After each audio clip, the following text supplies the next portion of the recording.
Assalamualaikum warahmatullahi wabarakatuh. Saya Anita Trihastuti, mahasiswa PPG dalam jabatan Angkatan keempat tahun 2021 LPTK Universitas Muhammadiyah Purwokerto. Nomor induk mahasiswa 21016400037. Nomor peserta 20150241853. Pada hari ini, Senin 6 Desember 2021, melaksanakan praktik pembelajaran dengan materi teks narasi di SMP Negeri 1 Karangtengah, Kabupaten Wonogiri. Praktik pembelajaran ini dalam rangka mengikuti ujian kinerja atau dikenal dengan istilah UKIN. Kegiatan ini merupakan rangkaian mengikuti pendidikan profesi guru. Berikut videonya.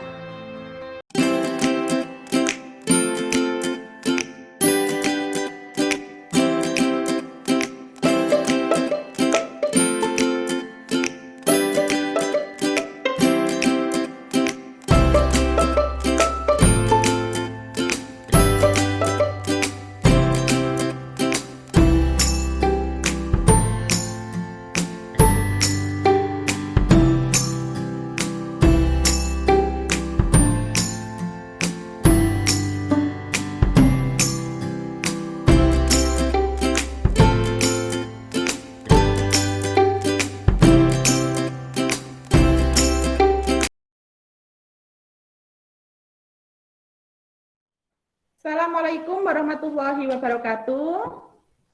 Waalaikumsalam warahmatullahi wabarakatuh. Selamat pagi anak-anak. Pagi Ibu. Bagaimana kabar kalian untuk hari ini? Baik. Alhamdulillah, semoga semua diberi nikmat sehat oleh Allah Subhanahu wa Ta'ala.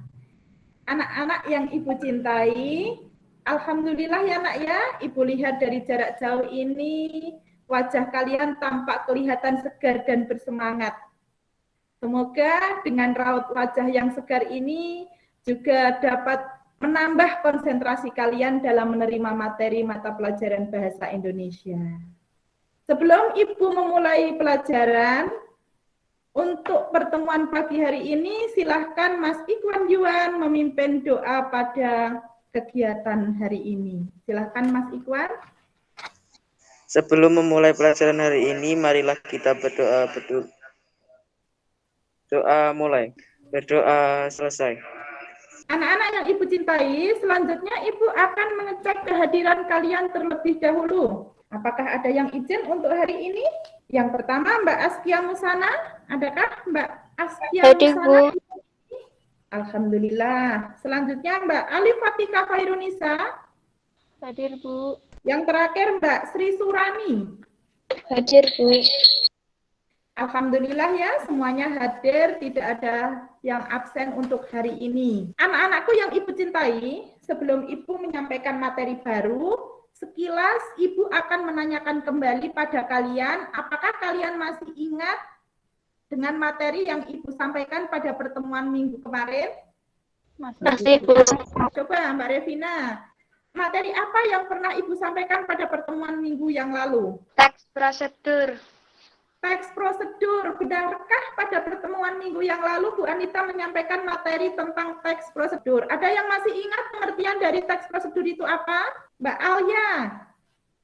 Ini ada dua yang angkat tangan, Mbak Alia sama Mbak Revina. Coba Mbak Alia, gantian. Pengertian dari teks prosedur itu apa? Teks prosedur adalah teks yang berisi langkah-langkah untuk melakukan sesuatu dengan benar. Iya, jadi teks prosedur di sini adalah teks yang berisi langkah-langkah atau tata cara untuk melakukan sesuatu dengan baik dan benar. Kemudian, di dalam membuat teks prosedur itu ada strukturnya.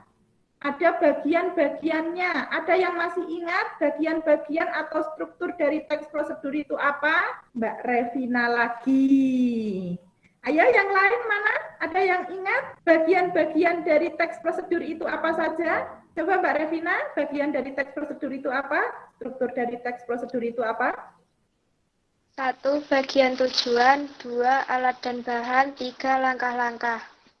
Ya, untuk struktur dari teks prosedur, betul sekali, 100 untuk Mbak Revina.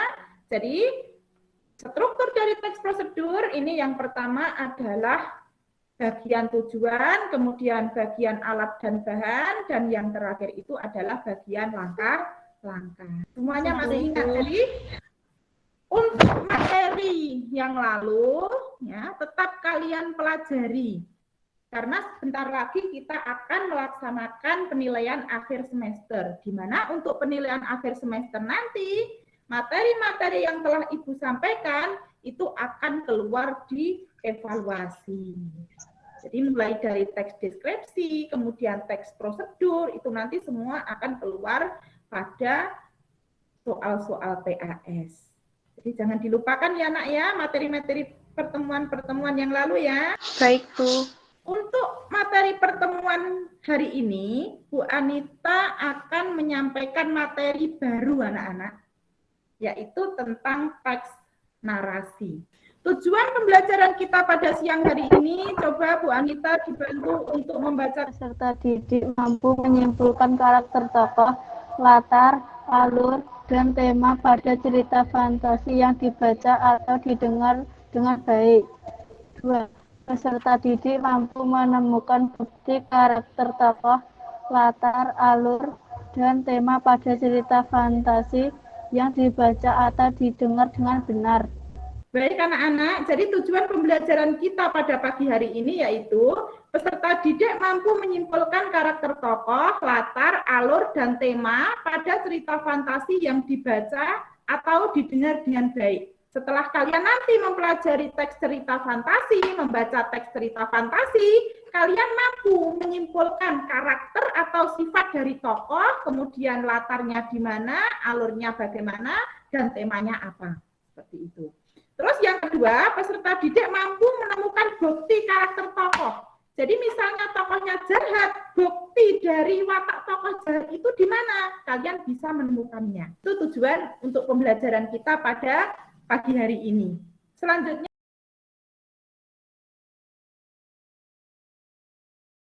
di sini ada tokoh pengarang terkenal.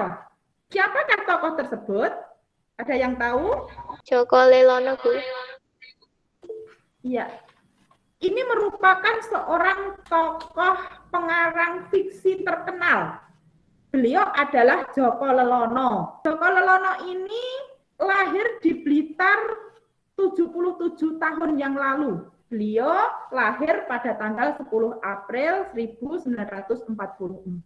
Apa saja karya-karya dari Joko Lelono itu?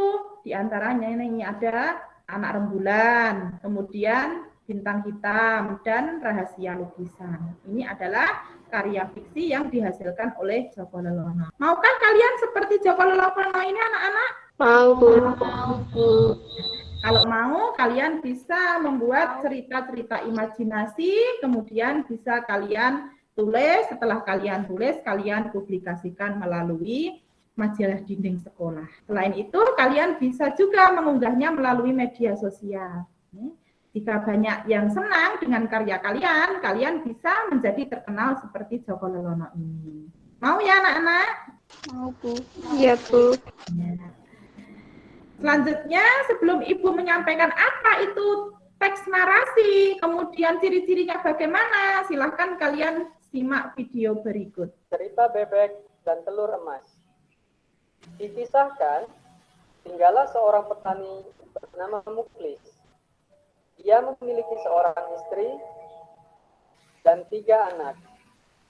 Karena pertanian tidak begitu menguntungkan dan dia juga tidak bisa menafkahi keluarganya dengan cukup, dia mulai berpikir untuk melakukan suatu hal. Akhirnya, dia memutuskan untuk berternak bebek dan menjual telurnya. Suatu hari, dia meminta nasihat kepada istrinya. membawa seekor itik dan mulai membesarkannya. Setelah beberapa hari, anak itik itu mulai tumbuh menjadi bebek besar. Kemudian suami dan istrinya berpikir dan menunggu ketika bebek itu hendak bertelur. Suatu hari, bebek itu bertelur. Ketika mereka hendak meraih telurnya, mereka terkejut. Telur itu tidak seperti biasanya. Itu adalah telur emas asli. Dengan begitu, mereka sangat bahagia. Mereka pun sangat menikmatinya. Sejak saat itu, bebek itu bertelur emas setiap harinya.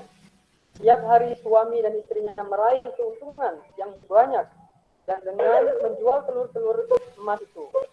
Dalam kurun waktu yang sangat singkat, mereka menjadi sangat kaya raya. Suatu hari, pasangan itu menjadi sangat rakus. Mereka terus memikirkannya. Bebek itu telah bertelur emas setiap hari. Akan ada banyak lagi telur emas di dalam perutnya. Mereka berpikir, daripada menunggu bebek bertelur setiap hari, lebih baik mereka mengambil semua telur emas itu dengan memotong perutnya. Pasangan itu berpikir akan menjadi sangat kaya raya dengan menjual semua telurnya.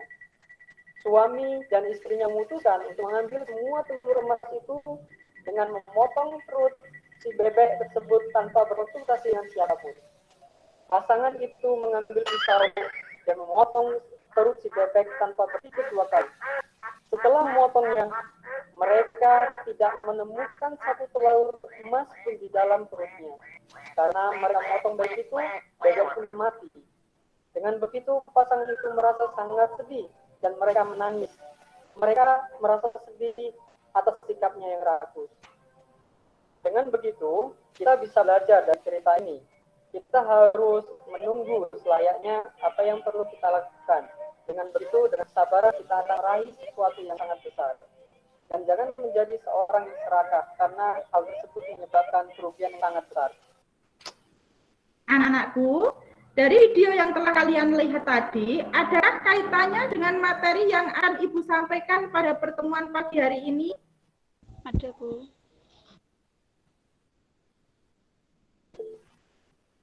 Oke, Mbak Revina angkat tangan. Adakah keterkaitan antara materi yang akan Ibu sampaikan pada pertemuan pagi hari ini?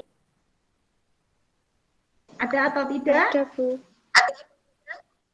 Iya, ada. Coba kaitannya apa dengan materi yang akan Ibu sampaikan pada pertemuan pagi hari ini? Video tadi merupakan cerita, Bu. Ada tokohnya, ada pesan yang disampaikan pengarang. Iya, betul sekali. Jadi video tadi itu merupakan sebuah cerita, ya, sebuah cerita di mana di dalam video tersebut ditandai dengan adanya tokoh yang ada di dalamnya, kemudian ada alurnya. Selain itu ada juga temanya. Kalau masih ingat tokoh yang ada di dalam video itu tadi siapa saja? Pak Muklis, Bu Muklis, dan Bebek. Betul sekali. Jadi, tokoh yang ada di dalam video tadi itu ada Pak Muklis, kemudian ada Bebek, ada juga Bu Muklis. Jadi, keterkaitan antara video yang telah kalian lihat dengan materi yang akan kita pelajari pada pertemuan pagi hari ini, di dalam video tersebut menggambarkan sebuah cerita. Ya. Ceritanya apa? Cerita tentang bebek yang bertelur emas. Ya. Kenyataannya ada tidak bebek yang bertelur emas? Tidak ada ya. Ajaib tidak itu? Ajaib. Selanjutnya Ibu akan menerangkan apa itu teks cerita fantasi. Teks cerita fantasi ini merupakan cerita atau sebuah karya yang dibangun menggunakan alur cerita yang memiliki sifat imajinatif serta khayalan semata. Jadi isi dari cerita tersebut itu merupakan sebuah khayalan hasil dari imajinasi pengarang. Kemudian ciri-ciri dari teks cerita fantasi. Ada keajaiban, kemisteriusan, keanehan dalam cerita. 2. Ide cerita bersifat khayal. 3. Menggunakan berbagai latar. ruang dan waktu. 4. Tokohnya unik, memiliki kesaktian. 5. Bersifat fiksi. Ya, terima kasih Mbak Alia. Jadi ciri-ciri dari teks cerita fantasi ini yang pertama ada keajaiban, kemisteriusan, keanehan dalam cerita. Coba kalian ingat, keajaiban yang ada dalam video tadi itu tentang apa? Bebek bisa bertelur emas. Betul sekali Mas Dama. Jadi keajaiban yang tertayang dalam cerita fantasi ya, pada bebek bertelur emas tadi itu merupakan bebek yang bisa bertelur emas. Kemudian tanya bersifat khayal. Jadi cerita tersebut itu merupakan sebuah khayalan. Tidak terjadi dalam dunia nyata. Kemudian yang ketiga, menggunakan berbagai latar ruang dan latar waktu. Yang keempat, tokohnya itu unik. Keunikannya itu terletak pada tokoh siapa, Mbak? Bebek. Pada tokoh bebek yang bisa bertelur emas tadi. Kemudian yang kelima itu bersifat fiksi, ya, tidaknya. Selanjutnya, teks narasi itu mempunyai unsur pembangun. Unsur pembangun yang ada di dalam teks narasi itu dinamakan dengan unsur intrinsik. Unsur intrinsik di sini adalah unsur yang terdapat di dalam sebuah karya sastra, atau karya sastra itu bisa berupa cerita atau teks narasi itu tadi. Unsur-unsur yang terdapat di dalam teks narasi ini diantaranya ada tema, pokok pembicaraan yang ada pada sebuah cerita. Kemudian yang kedua, di sini ada tokoh. Ya. Tokoh itu sama juga dengan pelaku. Yang ketiga itu alur cerita. Yang keempat ada latar cerita, latar waktu, latar tempat, dan latar suasana. Yang kelima itu ada amanat. Amanat itu merupakan pesan yang ingin disampaikan kepada pembaca. Dan yang terakhir di sini ada sudut pandang. Itu cara pengarang menempatkan diri dalam bercerita. Kalau masih ingat, tema atau pokok bahasan yang ada pada video tadi itu tentang apa, Nak? Cerita dan telur emas. Tentang cerita bebek dan telur emas. Betul sekali. Ya, 100 untuk Mas Dama, bahwa di dalam video yang Ibu tayangkan tadi itu temanya adalah cerita bebek yang bisa bertelur emas. Kemudian tokohnya siapa saja? Pak Muklis, Bu Muklis, dan bebek. Masing-masing tokoh itu mempunyai karakter atau sifat. Pak Muklis sifatnya bagaimana?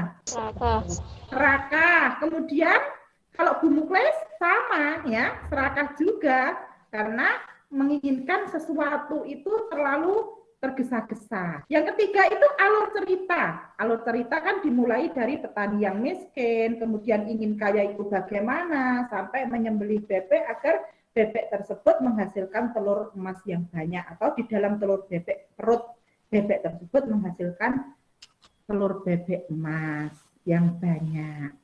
Nah, jadi alur yang ada di dalam cerita tersebut itu menggunakan alur maju. Terus yang keempat, latar ceritanya di mana? Di rumah Pak Muklis. Di rumah Pak Muklis. Yang terakhir, amanatnya kita jadi orang itu harus bagaimana? Harus sabar dan tidak rakus. Harus sabar dan tidak rakus, betul sekali. Jadi di dalam video tersebut itu ada amanat yang terkandung. Amanat di dalam cerita tersebut, kita jika menginginkan sesuatu hendaknya sabar dan jangan terlalu rakus. Kemudian sudut pandang, cara pengarang menempatkan diri dalam bercerita. Di sini pengarang menggunakan sudut pandang orang ketiga. Jadi pengarang itu menceritakan orang lain. Kalau pengarang itu menceritakan dirinya sendiri, berarti pengarang menggunakan sudut pandang orang pertama. Itu untuk unsur intrinsik teks cerita fantasi. Kemudian jenis-jenis dari teks cerita fantasi ini ada dua. Yang pertama di sini ada cerita fantasi total dan ada cerita fantasi sebagian atau irisan. Di mana cerita fantasi total ini isi dari cerita tersebut tidak terjadi di dalam dunia nyata. Jadi isinya khayal. Kalau cerita fantasi sebagian, ini cerita tetapi masih menggunakan nama-nama yang ada di dalam kehidupan nyata. Menggunakan nama tempat, kemudian peristiwa yang pernah terjadi pada dunianya. Sampai di sini mungkin ada yang mau ditanyakan untuk materi teks cerita fantasi yang telah Ibu sampaikan? Tidak, Bu. Tidak ada? Coba kalau tidak ada, sekarang Ibu akan memberikan tugas pada kalian. Apa tugasnya? Tugasnya itu bisa kalian buka WhatsApp grup kelas. Anita akan share LKPD, lembar kerja peserta didik, yang mana di dalam LKPD tersebut itu terdapat soal-soal yang akan kalian kerja. Sebelum kalian membuka WhatsApp group untuk mengerjakan soal-soal yang ada, di sini Ibu akan membentuk kelompok terlebih dahulu. Jadi soal-soal nanti bisa kalian kerjakan secara kelompok. Untuk kelompok yang pertama, ini kebetulan sudah Ibu bagi. Yang pertama di sini ada Mbak Askia Musana, kemudian Mbak Alif Fatika. Untuk kelompok amanat, di sini ada Mas Ikhwan, kemudian Mas Oktavian, Mbak Sri Surani, dan Mbak Alia Rafi. Sudah jelas untuk pembagian kelompoknya? Sudah. Sudah dicatat ini tadi? Mbak Alif sudah dicatat untuk pembagian kelompoknya? Sudah, Bu. Sudah. Kemudian untuk kelompok tokoh, Mbak Askia sudah mencatatnya? Kalau sudah, sekarang kalian buka LKPD-nya anak-anak.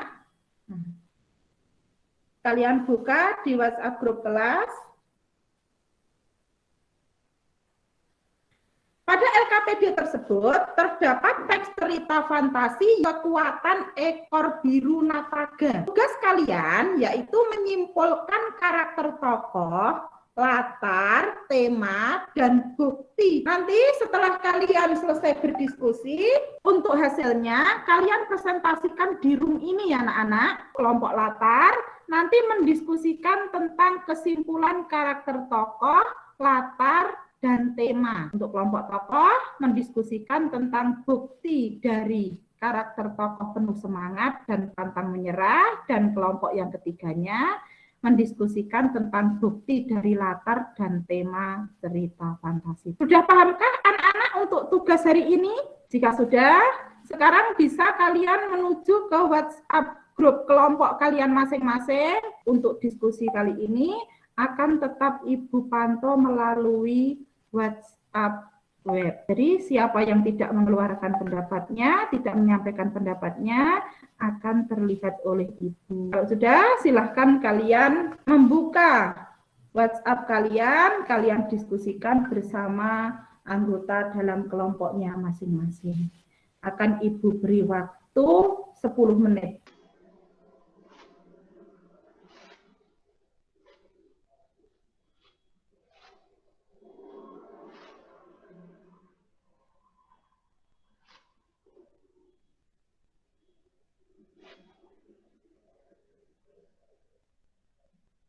Kalau sudah, sekarang untuk yang menyampaikan hasil diskusinya pertama kali, Ibu silahkan untuk kelompok 1 menampilkan hasil diskusinya terlebih dahulu. Silahkan untuk kelompok 1, siapa yang mau mewakili? Assalamualaikum warahmatullahi wabarakatuh. Waalaikumsalam warahmatullahi wabarakatuh. Di sini kami dari kelompok 1 latar akan mempresentasikan hasil diskusi dari kelompok kami bahwa tokoh dari cerita kekuatan ekor biru nataga adalah nataga yang mempunyai sifat penuh semangat dan pantang menyerah.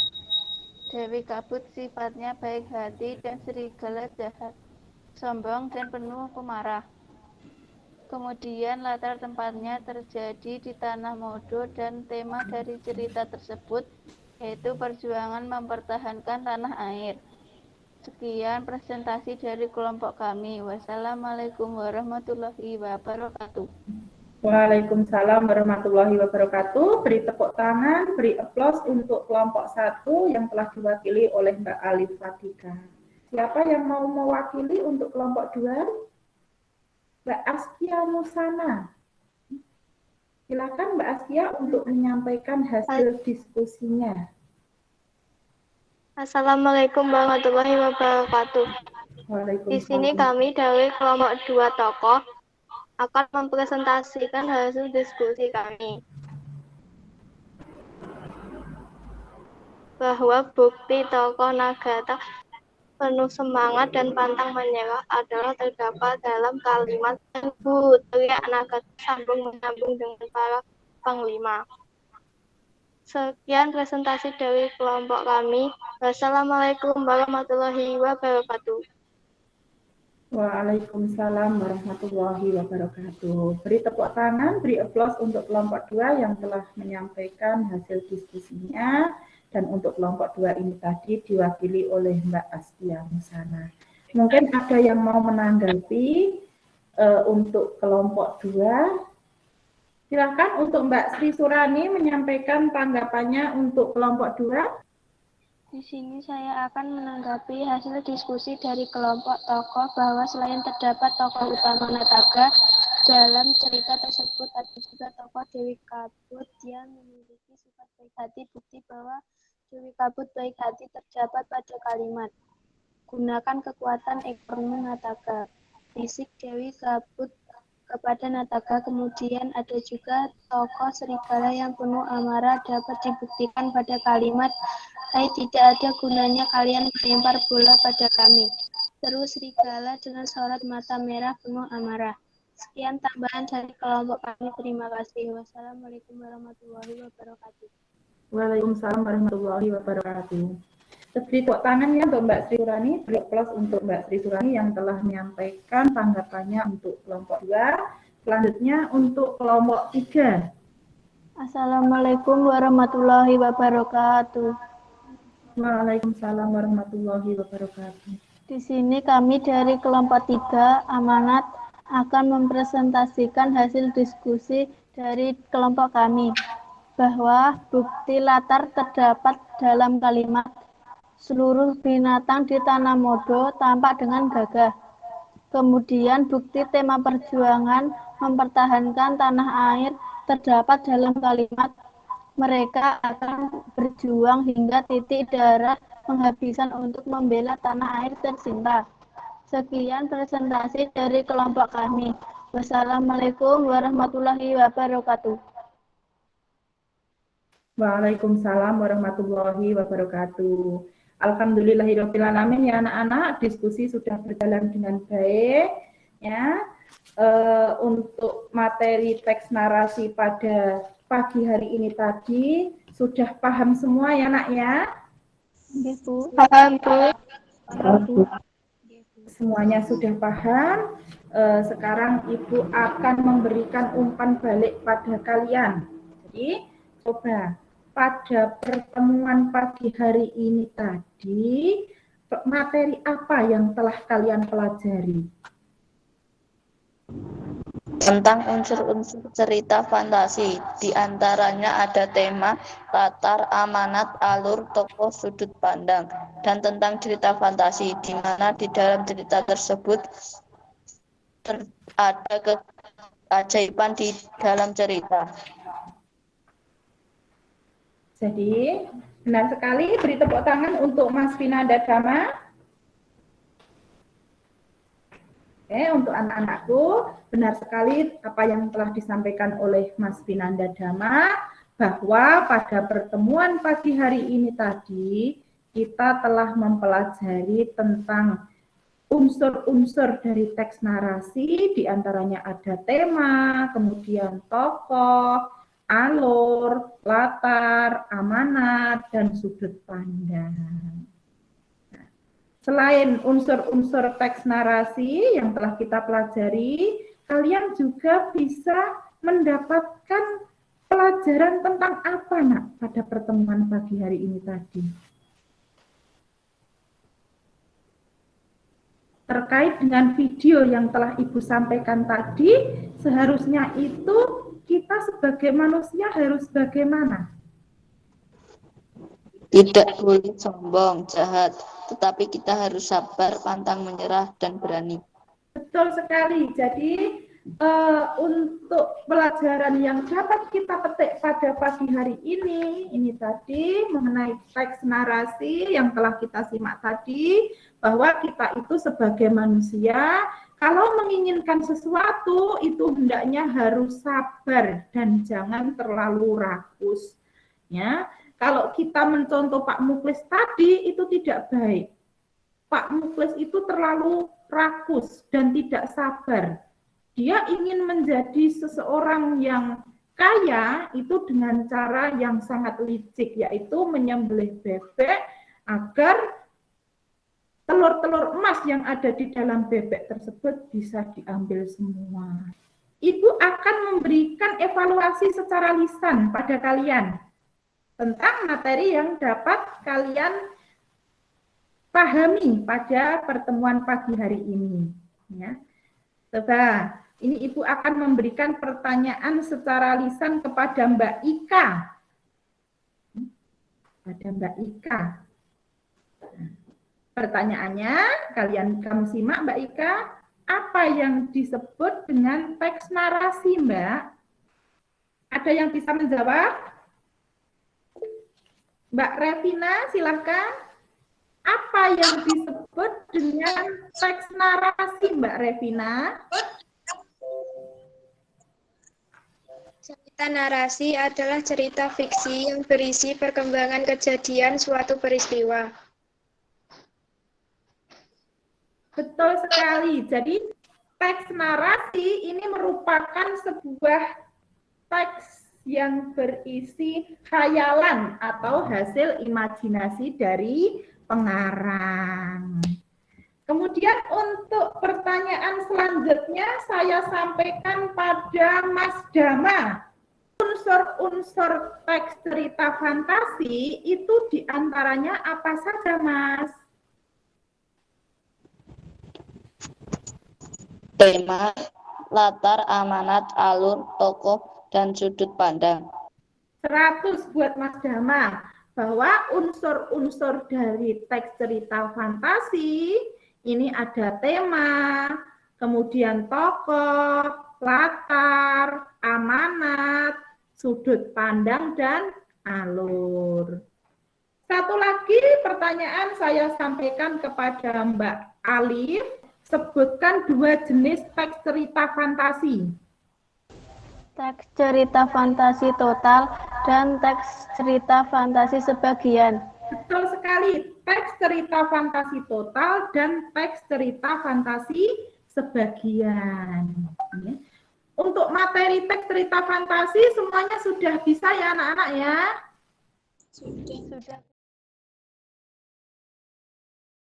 Jadi kesimpulan pelajaran kita pada materi pagi hari ini yaitu teks cerita fantasi itu merupakan cerita yang bersifat imajinatif. Isinya itu merupakan sebuah khayalan. Kemudian ciri-ciri dari teks cerita fantasi ini ada keajaiban atau kemisteriusan atau keanehan yang ada di dalam cerita. Ide ceritanya itu bersifat khayal, kemudian menggunakan berbagai latar, ruang, dan waktu, tokohnya unik, dan bersifat fiksi. Selain itu, jenis teks cerita fantasi ini ada 2, teks cerita fantasi total dan teks cerita fantasi sebagian. Itu untuk kesimpulan pelajaran kita pada pagi hari ini. Mungkin sampai di sini ada yang mau ditanyakan, Nak?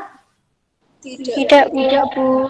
Kalau tidak ada, jika semuanya sudah paham, untuk minggu depan, Ibu beri tugas mencari salah satu contoh teks cerita narasi, kemudian dari teks cerita narasi tersebut nanti akan kita analisis struktur dan kaidah kebahasaannya. Mungkin sampai di sini ada yang mau ditanyakan anak-anak? Tidak ada? Kalau tidak ada, pertemuan kali ini Ibu cukupkan. Untuk mengakhiri pertemuan pada pagi hari ini, kalian berdoa menurut agama dan kepercayaan kalian masing-masing. Berdoa, mulai.